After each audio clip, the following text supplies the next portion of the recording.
రాష్ట్రపతి ద్రౌపది ముర్ము 2 రోజుల పాటు హైదరాబాద్ పర్యటన నేపథ్యంలో నగర పరిధిలో 2 రోజులు ట్రాఫిక్ ఆంక్షలు అమల్లో ఉంటాయని హైదరాబాద్ పోలీసులు తెలిపారు.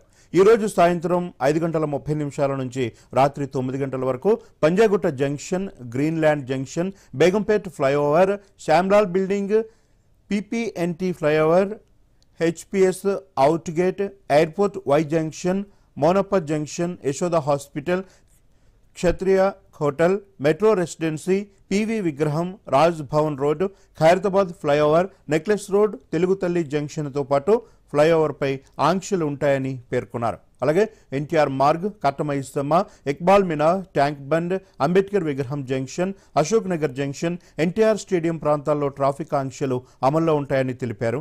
రేపు ఉదయం 9 గంటల నుంచి మధ్యాహ్నం 12 గంటల వరకు మాదాపూర్, రాయదుర్గం, కొత్తగూడ, గచ్చిబౌలి, కొండాపూర్లో ట్రాఫిక్ ఆంక్షలు అమల్లో ఉంటాయని చెప్పారు. ఈ క్రమంలో వాహనదారులు ఇబ్బందులు పడకుండా ప్రత్యామ్నాయ మార్గాల్లో ప్రయాణించాలని సూచించారు.